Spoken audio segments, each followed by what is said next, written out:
appreciate the collective shh. That's always a great way to get started. Welcome. On behalf of the Haiti Institute, the Global Studies Fellows, and the new Goble Center for Global Learning, we're so glad you're here. Can you hear me? Yeah. Okay. Steve Giulio can nod because, we'll have the best hearing. I know he's up there. All right. So we're welcoming back an alum today, Roy Goble, along with his wife, Dion, graduated in 1981, same class as Gail Beebe. And anyone else here, class of 81? Woohoo! I'm going to say a brief word about our speaker today. I'm going to turn it over to him. So, Roy Goble, class of 81, studied economics and business at Westmont College, married his high school sweetheart, Dion, and joined his family's growing real estate business. Today, he's the CEO of a real estate investment company based in the Silicon Valley named Goble Properties. He's the co-founder of Pathlight Industries, which is an organization serving at-risk children in Belize. He serves on multiple boards, advises large organizations such as the Max Dupree Center and Fuller Seminary. I came to know Roy as Westmont's trustee and the founder of the new Goble Center for Global Learning. Given his formal resume, you might be tempted to conjure up images of a hard-nosed business person who rides high and struts in fancy polished shoes. But friends, that's not quite exactly the full picture of the person I'm about to turn our sacred lectern over to today. Or at least it doesn't describe the man that many know for his big stories and his truth in storytelling. These titles that I just read to you don't speak to the boy who grew up working long, hard hours in his father's junkyard business. The opening scenes of the book find him covered head to toe in grease and learning the choice and often colorful language around junkyards that pedigree children don't often get an opportunity to hear. And perhaps it's these experiences, growing up beside the rust rather than the polish, dealing with what our society discards rather than what it treasures. Perhaps it's in these spaces that he learned to take apart absolutely anything and everything and then to evaluate and value its parts. If you've had a chance to read the book, as our global studies students did and others did, it reads more like a conversation with the reader rather than a monologue and a theology of wealth. The book effectively offers a color commentary as you're reading through. At one point, as my students and I discussed it, one of our favorite added color commentaries was when Roy writes, in the formal dialogue, I'm convinced that God is calling me to enter into lasting relationship rather than entering pretend relationships with the poor. But then a quiet footnote at the bottom, he notes, well, actually, I think God is calling you to that as well. But if I were to say that outside of a footnote, you might stop reading right here. It's in this way throughout the book that he reminds us that he's kind of the guy in the back of the lecture hall that it kind of appears at times to be aloof or maybe even a goofball, if we're able to say, but who has poignant comments and surprises us all that he ends up with an A on the exam. That's who Roy presents. Apparent contradiction? Not exactly. It's that seamless nature and I think his ability to move back and forth between the boardroom of influence that we so often see him in and then the world of need that he grapples with in the pages of this book. It's that same ability to translate between those worlds that he has brought to shape Westmont's Diversity Committee and then continues to shape the Goble Center for Global Learning. The Westmont enterprise, as I mentioned, doesn't just stop with Roy, his wife. Dion is not only an award-winning olive producer, if you get to know her, and a spitfire, I would say, within the partnership, but also his children, Westmont can claim as well, a very creative and accomplished artist son, his daughter Rachel, the founder of the Sold Project, an organization that aims to break the chains of human trafficking. And so, here today, blending his business suit, and I don't know if he has on his cowboy boots or his greasy boots Thought today, about it. To share his wisdom with us. From his book entitled Junkyard Wisdom, please help me welcome our author, innovator, trustee of the college, and the founder of the Goble Center for Global Learning, Roy Goble. Okay, so I'll also have to figure out the right voice to reach the upper rows. I know Jeff in particular has lost most of his hearing, so please go like this, Jeff, if you can't hear me. Thank you for coming today. This is a surprise. Cynthia said, oh, you'll have like 15 people. So then she texted me yesterday and said, we're going to move it into the bigger room. I'm glad we did, because that smaller room would have not worked very well. It is an honor to be here for a lot of reasons. I was texting with my friend Kelly, who graduated with us in the class of '81, and I said, I haven't figured out what I'm going to say yet. What should I say? And she said, tell them what a great student you were at Westmont. Now, the text was reeking with sarcasm when she said it, because, yeah, she's up there looking at me. I was the kind of student that sat in the back row, slept through most of the exams, read all the books the night before, and was very satisfied with a B. So to show up today and have an opportunity to talk is really quite remarkable for me. It's an honor, honestly. So I'm not an academic. I am, however, a fairly decent storyteller. So I wanted to share a few stories, and some of them come from the book, some of them got onto the pile that got cut from the book. In fact, I wanted to say thanks to my co-writer, David Jacobson. His folks are here. Thanks for coming. He's also a Westmont graduate, and he was the one that came through and went, cut, cut, cut, cut, cut. And I'm glad he did. It made the book better. So I'll open with a story that's not in the book. It was in the early 90s, mid-90s, something like that, and the nonprofit that my wife and I had started was looking for a piece of property in Belize in Central America.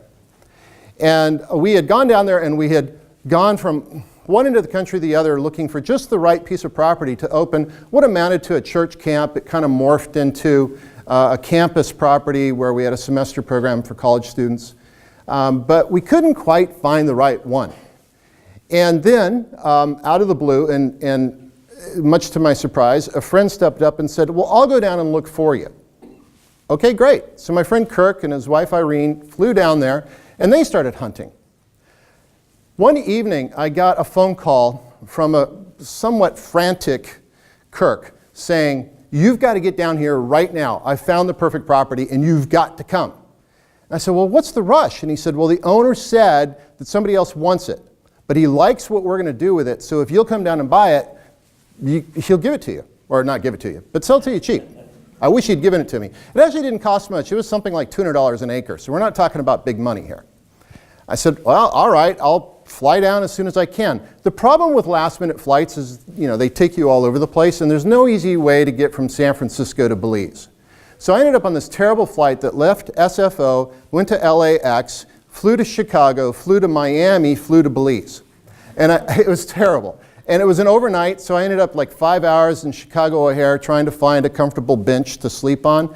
By the time I got to Belize, I was exhausted. But I did get there as fast as I possibly could. The owner of the property meets me. We end up driving 2 hours deep into the country, down a terribly bumpy road. And he says, look, we're going to stop in a small village just before we get to the property I want to show you, because I need to hire a couple of guys to help us bushwhack our way in.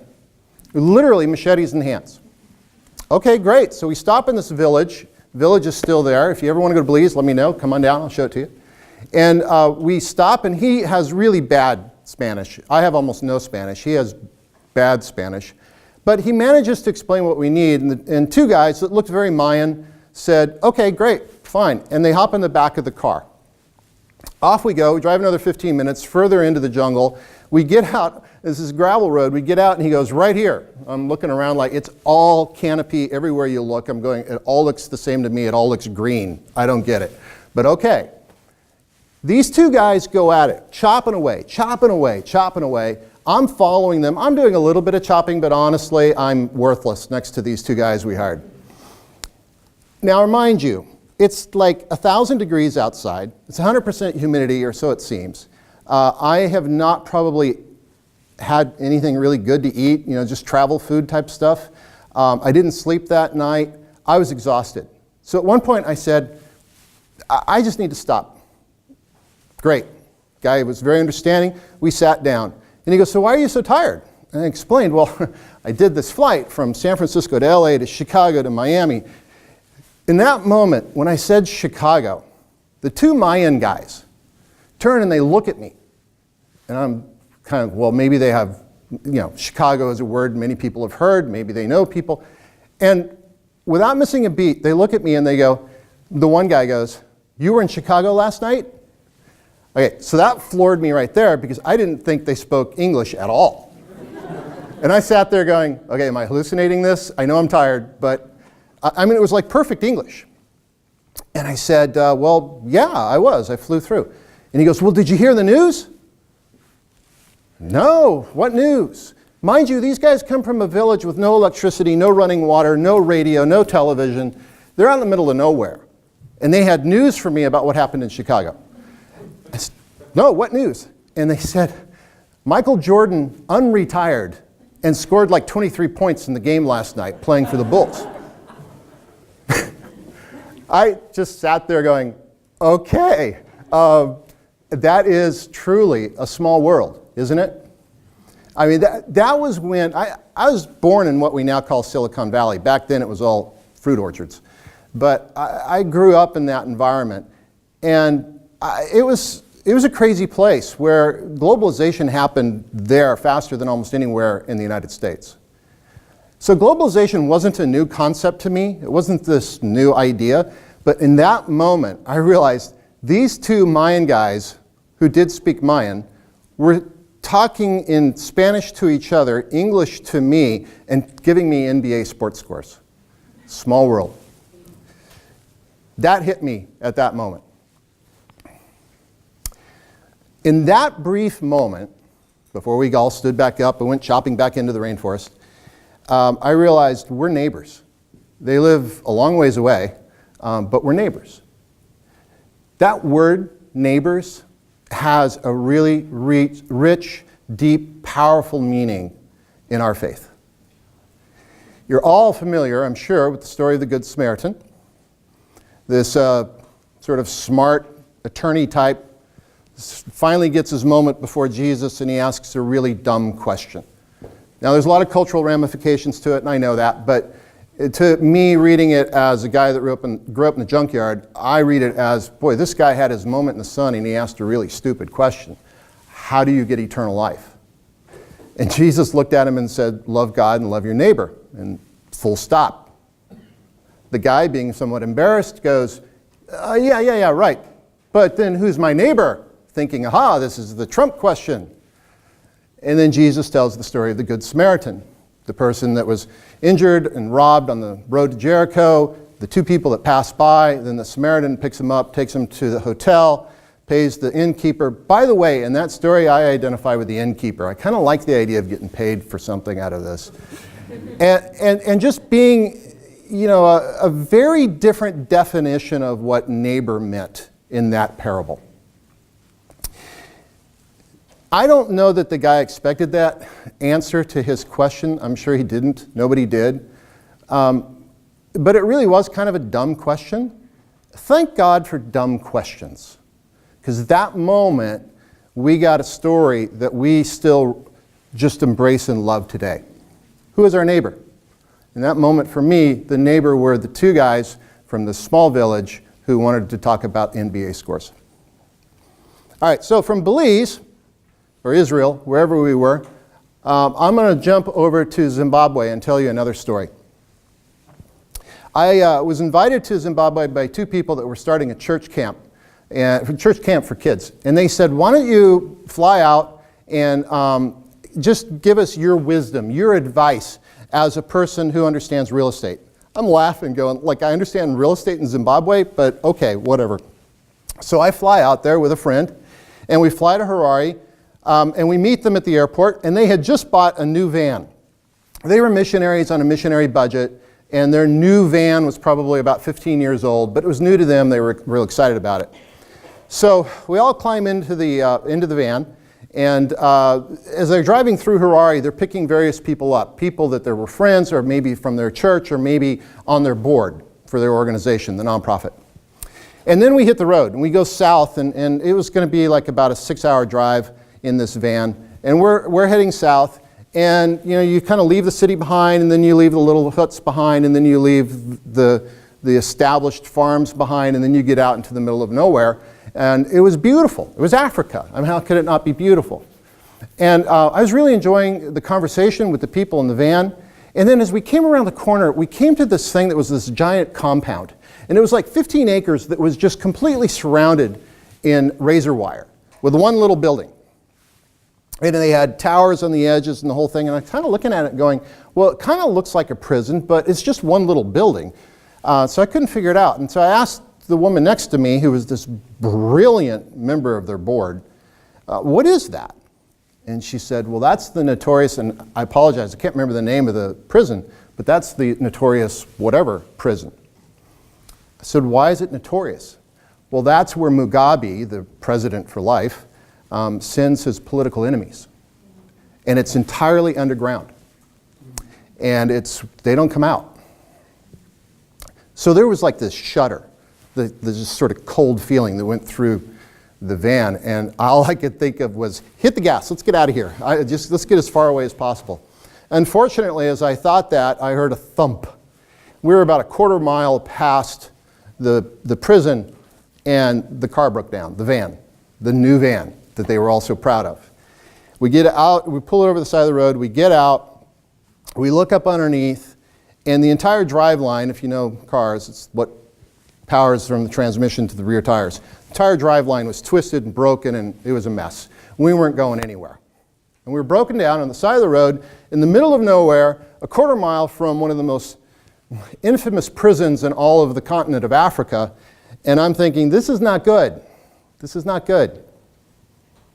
The highway we were on had some people going by, but not a lot, and people generally don't stop for a broken down car, especially next to a prison like that. So I was kind of like, well, I don't know what to do. I'm totally out of my depth here. The woman I'd been sitting next to in the van, this really, really smart African woman, reaches over and grabs my hand. And then with this deep voice says, everybody gather around. She got all 10 of us in a circle, grabbed our hands and said, we're going to pray. I thought, well, that's a good idea. Why didn't I think of that? So she prays.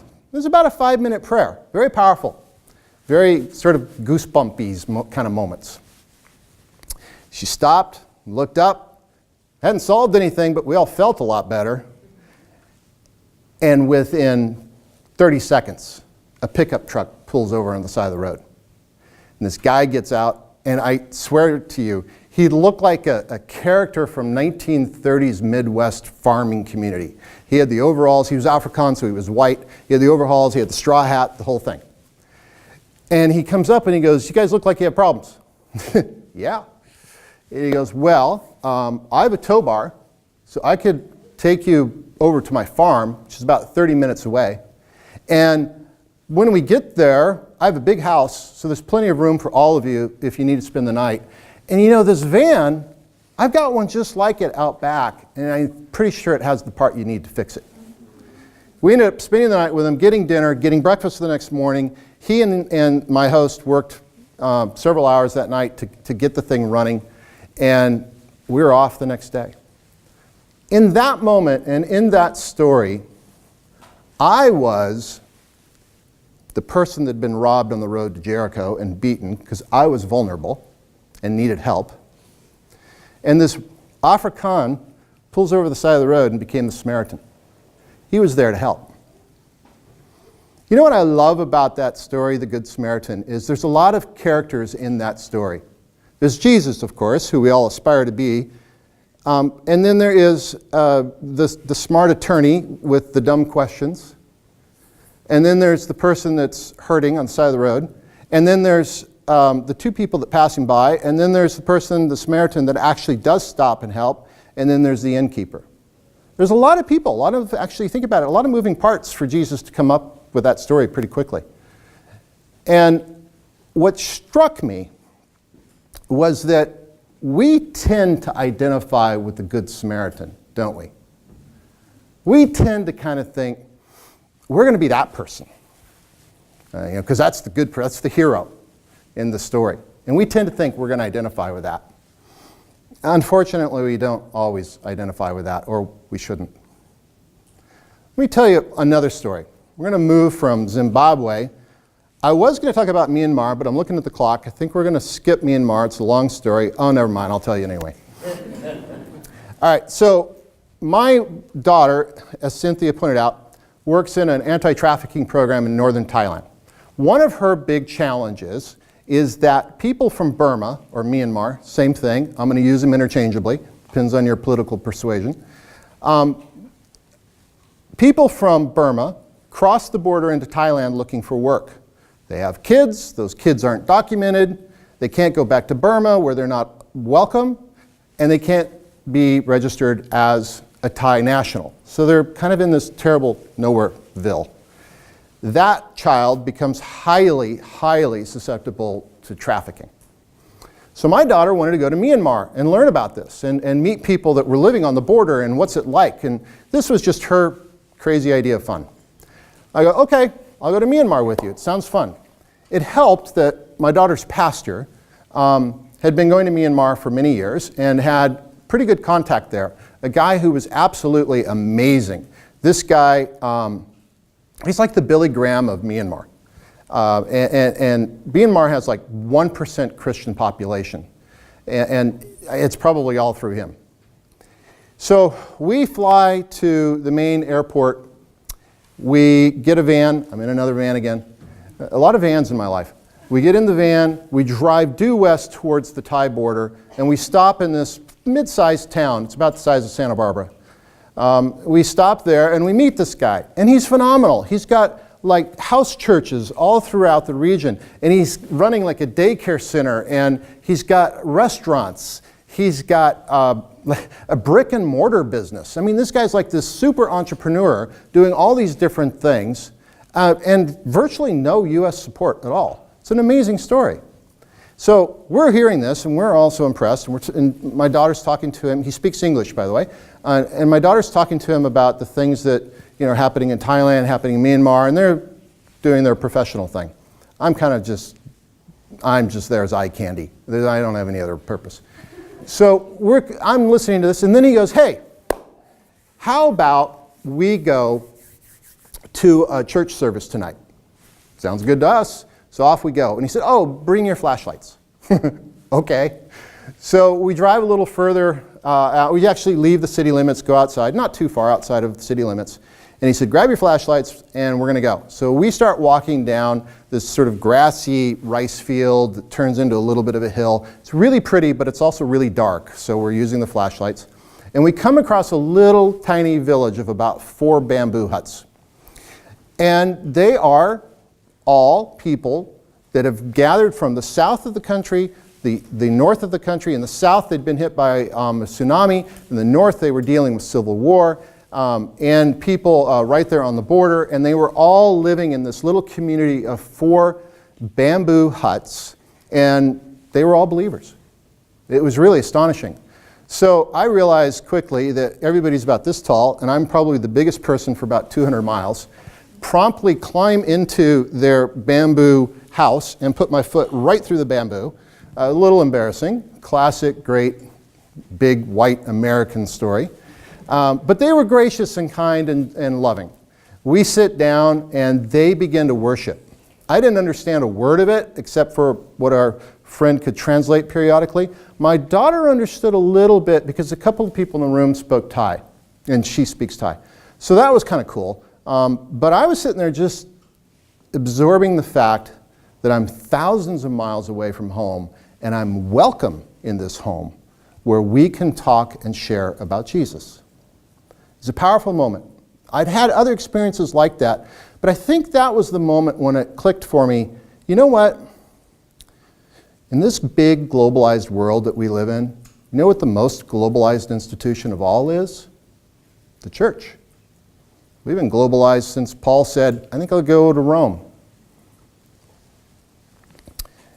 That struck me at that moment. There's a lot of people that fear globalization, a lot of people that embrace it.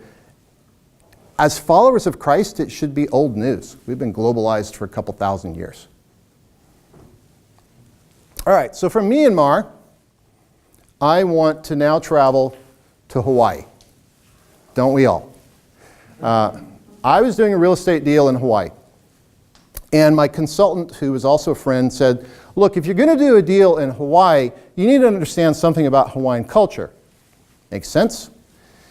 And especially where we were going to do the deal, it was very Hawaiian. They even still teach Hawaiian in the schools there. And I said, yeah, I would like to learn. He said, well, I have a friend I think you should meet. His name's Bumpy. Now, Bumpy has a last name that's about that long. I really don't know how to pronounce it. It starts with a K, and I think it ends with an A, and it's got a lot of L's in between. And I said, okay, fine, I'll meet Bumpy. Tell me about Bumpy. Bumpy is the head of the Hawaiian nationality movement. He believes that Hawaii should be separate from the United States.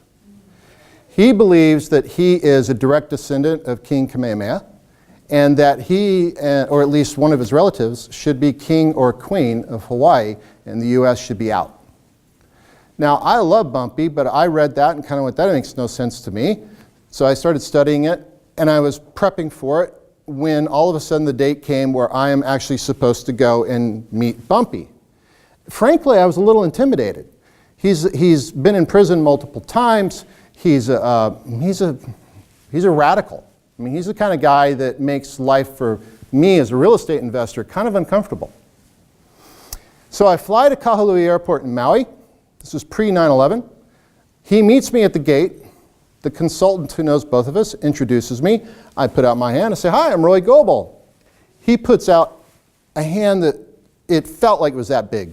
It was gigantic. And this guy's like 6'2", something like that, much wider than I am. Long black ponytail, a face that looks like it's gone 10 rounds with Muhammad Ali. I mean, he just looks mean. And he's not, but he looks it. And I'm intimidated. I'm going, oh man, what am I getting involved with here?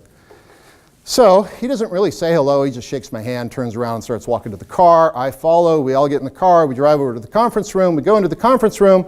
I'm sitting in the conference room and it's slowly filling up. Bumpy's across from me. I am here. Nobody's talking. Everybody's slowly filling in. Once we got the table filled out, Bumpy looks around the room. I'm thinking, I am going to die. This is height of my anxiety.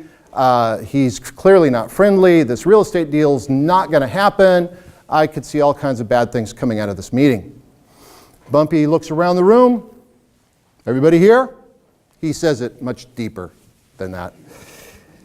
Yeah, everybody's here. Great. Let's hold hands. Whoa, flashback to Zimbabwe. Let's pray. And Bumpy prays. And Bumpy prays to the Lord Jesus Christ that we will have a peaceful resolution to our meeting.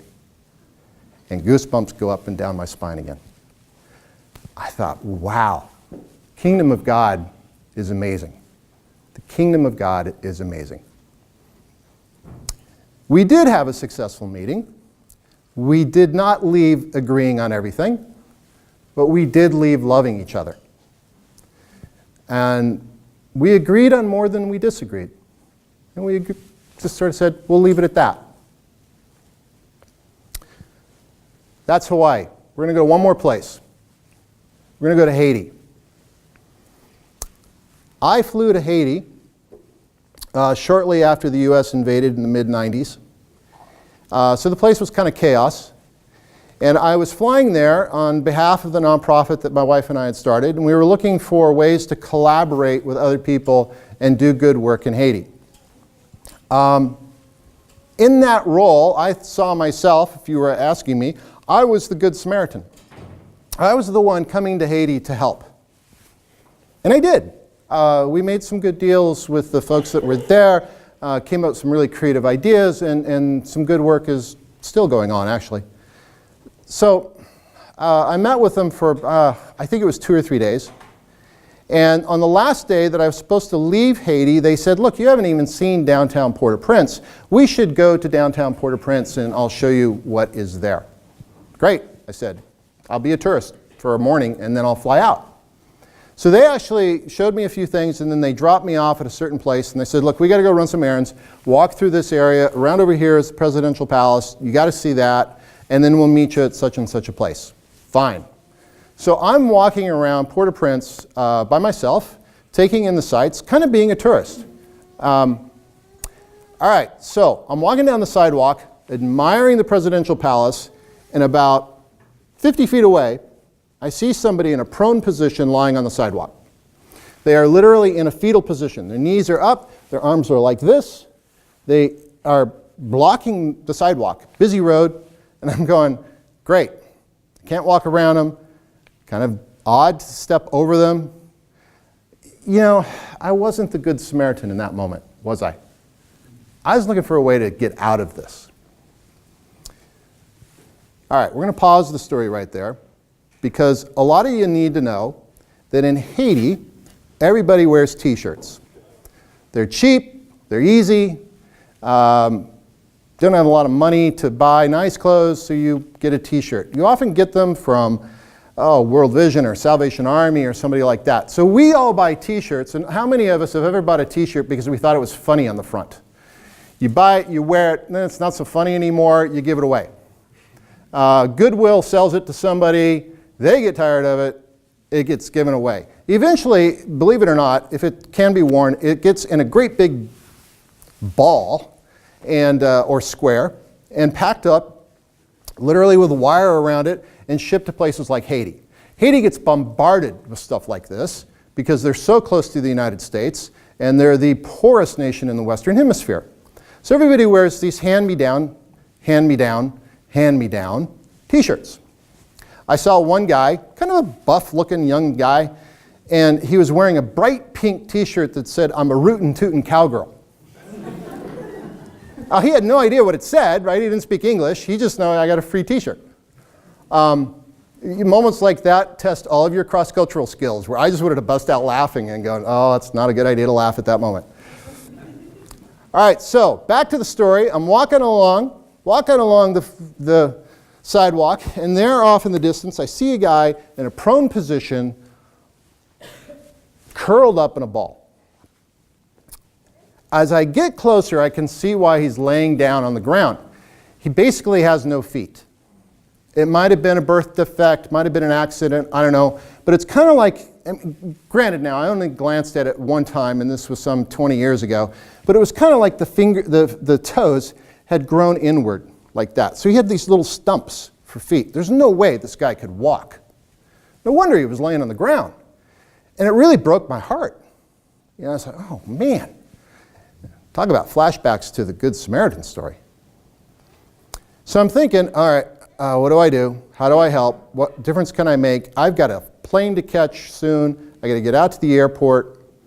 My friends are waiting for me. I just realized I've got a few extra Haitian coins in my pocket. They're not going to do me any good in Miami when I get there. So as I walk forward, I do this, right? You just put your hand in your pocket to reach for a couple coins. He sees that motion. And he looks up at me, and he puts his hand out like that, as if to say, thank you, please, anything you can do. When he did that, by this time I was no more than 6 or 8 feet away from him. I mean, I was literally at the point where I was leaning down to hand him something.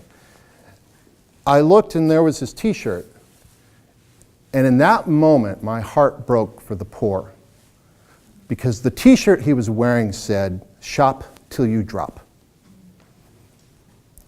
One of us had bought a silly t-shirt, thought it was funny at the time, got tired of it, gave it away. Goodwill sold it, got tired of it, gave it away. Somebody boxed it up, put it on a ship, sent it to Haiti. Somebody like missions group somewhere, distributing it to the least of these. This guy ends up wearing a t-shirt that says, "Shop till you drop," as he is dropped on the ground, unable to get up, no feet, he'll never walk a day in his life. Holy Spirit showed up in that moment because it threw me big time. I went into culture shock. The idea of privilege just came pouring down on top of me. The idea that this man was going to live this way the rest of his life, and all I could initially think about was, how can I avoid connecting with him? Well, to finish the story, I was not the Good Samaritan. I gave him some coins. I looked away, and I walked on. Met my friends. They took me to the airport. I flew home. No idea what happened to him. None at all. I was one of those two people that walked past the guy on the road to Jericho in that story.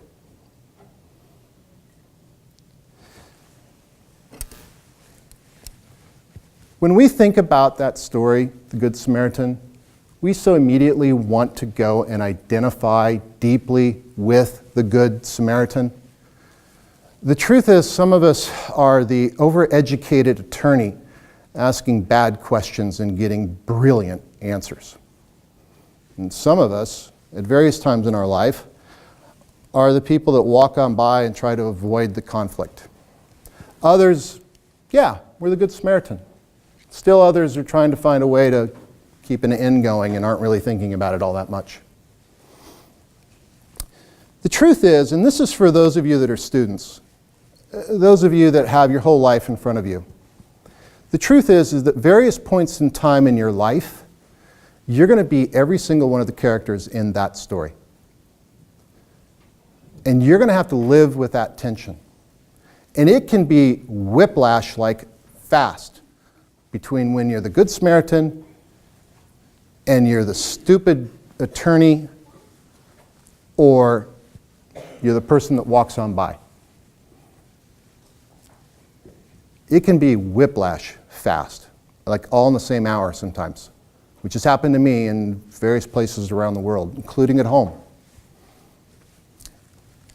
If I were you, I would learn to embrace that tension. Embrace the tension that one moment you're going to be the Good Samaritan and the next moment you're not. Embrace the idea that sometimes you're going to be the person that's broken down on the side of the road and need help desperately. Embrace the idea that sometimes you're just going to be more thoughtful, trying to ask the right questions, and it's not going to come out right. And other times, maybe you're just clueless to it all and you're just trying to run a business and trying to stay away from this question of, do I help or not? I want you to embrace that tension, because it's in that wrestling moment when you're going to be closest to God. It's in that wrestling moment you're going to be closest to God. If you aren't wrestling with stuff like that, especially all of us in this room, because we are all people of privilege, if you're not wrestling with those things, you're not doing it right. Pure and simple. Now, you'll go through seasons of peace, joy, rest. Those are needed. Those are important. They're valuable. I want you to have them. But if that's all you do, you're doing it wrong. You need to embrace the tension, find God in the midst of that wrestling, ask stupid questions, accept the idea that you're going to fail, you're going to walk past the person on the road sometimes, and other times, you're going to be really pretty good. Just not all the time. I'd like to end it with something I found in my devotional recently. I do this daily devotional, and this one just struck me. I read it about 2 weeks ago. Wrote it down on my iPad. I don't have it memorized because, well, I sat in the back of the row when I was in school. So I'll read this instead. Have patience with everything unresolved in your heart, and try to love the questions themselves as if they were locked rooms or books written in a very foreign language. Do not search for the answers which could not be given to you now, because you would not be able to live them. And the point is to live everything. Live the questions now. Perhaps then someday, far in the future, you will gradually, without even noticing it, you live your way into the answer. That's the end of my stories. But students in particular, all you old people here, you know what I'm talking about because you've lived in those tensions. And you get it. Students, here's the bad news. It never ends. You don't suddenly wake up one morning and go, aha, I've got it all figured out. It doesn't work that way. I wish it did. That's why you'll find a lot of ambiguity in my book, because I'm stupid enough to realize the questions don't all get answered when you want them to. Thanks for coming. I think we're going to do Q&A. All right. But that's it. That's all the wisdom I have. I'm done. Paul Willis is going to give me a B-. Thank you.